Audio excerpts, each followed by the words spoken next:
physically strong, you know, and he was a lovely young man, but they said he was malnourished. Yeah. That's what I was really surprised at that. Anyway, so we went out for 2 days, and on one of these days out, another friend of mine took us out further afield, and we'd gone in his car, aren't we? And we was coming back to our house, and we came along the street, and my house was covered in police. Your house? Yes, and I've because of association. Wait. So I've always been.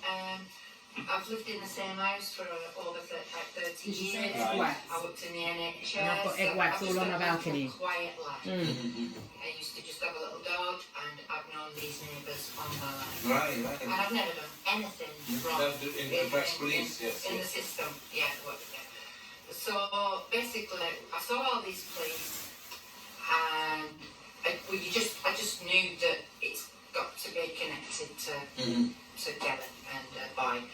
So they was in the back of the car. I mean, I was feeling dread at this time because you saw. The heart stops. Oh, it was awful because I mean, to me, the police have always been there as I've been taught that they're there as well.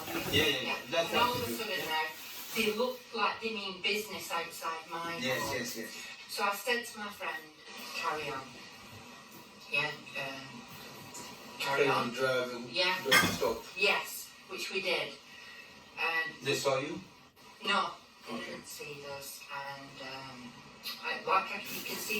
you can see I'm reliving it again now, can't you? Yes. Because they do fear you.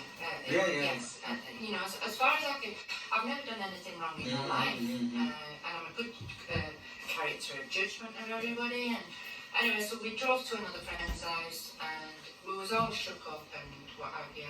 And you seemed to think it would be for you, you know. So you were there as well? Yes. Oh, I see. It was in the back of the car. Okay. So there was no reason. I would have done this house my street or So it had to be her? Yes. Basically, they were hunting me down. I felt like I was a serial killer. They were hunting us down. Yes. Yeah, So so, Steve felt very frightened. Yes. yeah. Did you know at that stage that they put out No, we didn't know about the court order then. Okay. you had an idea, or you were presuming, I was presuming. We just thought, what's going on? It's crazy. Yeah. I thought, what have I done? Yeah, so another friend took you, didn't they? Because everybody was frightened. Nobody wanted her and the little boy because it was like we had some really bad people. Dangerous, yeah. Yes. You just didn't know me at the time. That's all it was. I'm really upset that that I'm glad I've met him now, but Well, at the time, we were terrified, you know. Yeah. yes, we were terrified, yeah. So she was taken, I don't know, well, I do know where she was taken for at that time. And then I got harassment phone calls, my phone just kept belling out. Well, I'm not going to answer anything. I've always been a good lady, and I'm not going to be part of anything bad. So I didn't answer my phone, and then it rang, and my son went, Mum, the police are here, they want to speak to you. And oh my God. How old is your son? My son is at the time 39. Oh, and that was okay. Yeah. So my son rang me, and because he lives in another house, so they found my connection to me, to my son. Your son. Yeah, to my son, and they made my son ring me. Yeah. So I would answer. I'm interesting, yeah. Yeah. So my son said, "Mum, the police are here. They want to speak to you." So I didn't know what to do. You can't say I don't understand. Yeah. So I put them on, and they was trying to ask me questions. I said, I don't consent to talk, and I don't know nothing about, whatever. And they was looking for, Kelly. yeah, Because they've done an unlawful court order which wasn't served to me. yeah, I they didn't were know saying about the something court like order it's at that time. serious, there's a court order, so I can't remember. I just didn't know, I didn't like it. The fright. I was frightened, yeah, and so basically it started, so I didn't want to go on that night. So they asked me, would I come and sort it out? No. Even though I said I have no consent, I don't know what you're going on about or what have you. And they said, can you come to your house? And I just said, no, because I was busy, which I was. No, that's fine. Yeah, I was busy, and so I didn't want to go back to my house. Yeah. I was that frightened. So I think I was away from my house for about a week. Then Oh my God. at this friend's house, and my daughter had come back as well. I lived with my daughter, so we both stayed at this friend's house, and I just knew that I couldn't ring anybody. I just Because if you use your phone, they track you down. yes. So you will become a fugitive. Oh, I In tell you older- what, it was the worst time of Yes. my life, and I can still feel the emotion. Yeah, myself. absolutely. It So feels then I marked. ended up going back to my house. This is where it gets really bad. It was my birthday. I don't know how many days I've been back. It was in August. It was my birthday, and I'd gone back to my house, and my daughter had gone out. She was staying out for the night, and I'd got a birthday cake, and it was in the kitchen, and I took one triangle out, and then in the morning, on the 8th of August, they came banging on my window, the police, and I can still feel that since then. Well, I've always been brought up and always thought they were there for goodness, but what I'm seeing Okay, now. there's some news coming. I'll catch it. Hi there, you with Doc, talking common sense. I'm just listening to so much painful stories. You know, I've been a doctor for a long time, but I've never heard or seen so much pain. I worked in all kinds of departments, but this kind of miscarriage of justice. And either all the people who come to the studio are nuts and big storytellers, or the system is extremely corrupt. I mean, this lady is attacked by 6-7 policewomen as if she's a kind of a mountain that can beat them up. This young man has got his wife safely in Lithuania because England is not safe enough. There is something rotten in the state of Denmark.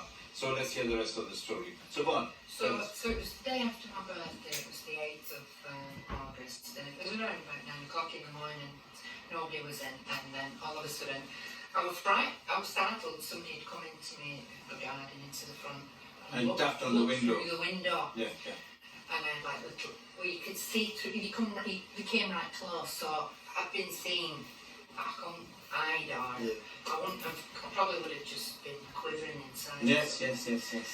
So I just automatically walked to the door because that's how we've always been. You know, Yes, they've been around me in my job. That's what I we worked don't in do. the NHS and they've been around me, and so I just thought I'd walk to the door. But I've been sort of learning things like, you know, you don't have to do what they say. If there's no crime, there's nothing happened, and you know. Anyway, I just walked to the door, but I didn't open the door. I was trembling. I had a dressing gown on, big slippers, and I was trembling. And there were a man and a young girl, police officer, and I was that trembling. I don't think I actually remember what they were saying, and I just said something like, "I don't consent" or something. I don't know anything. He went, "You know what this is about?" And I said, "Oh, because I must have known because it was about a missing person. So I must have known that you've been. Somebody must have let me know that it." It's Kelly. Yeah. And I've been learning that I'm not going to say yes. Yeah, I don't know no persons. You know, a person is a character. It's not about them. I just don't know a person. I only know a living man, a living woman. So I had to look. This man looked really mean. He kept telling me to open the door. I said I felt intimidated. And he sort of went towards me. I just felt very intimidated, very uncomfortable, very frightened, and very worked up because I've never done anything in my life. Yes, You know, and I'm in my 50s. You know, and you know, and also I've been gone through the trauma of. Apparently, when I wasn't there that day, and it was all over my house, they put. I never saw this, but the neighbour said. They put little cards through the door saying they were looking for me. So, Yeah. They put them in. So I don't know what my neighbours actually thought of me at this time. This is a little bit after, you know, it was like a week or so later, because I must have looked like, I don't know. so they portrayed you with all your neighbours and blowing you down. I've had a, lovely, quiet, lovely, you would pick like a little life there. Never done anything, you know, just a nice little life, the flowers, the garden, and all of a sudden I've had police all over my house and all cards putting everybody's neighbours in their houses saying something like, "We're looking for Caroline Meadows, don't worry, just something about getting in touch with us or something. It might have said something like, "You haven't done anything," or I can't remember the exact words. In that, it was traumatising. It was, it was ruining They were my wondering if character. you died or something. Yeah, but it were about to get worse. Yes. So he stood at the door and I just said, "I don't consent, I don't know anything," or whatever I said. And I could see him on the phone to somebody there. You can't get into my back garden because there's like a ginnel. And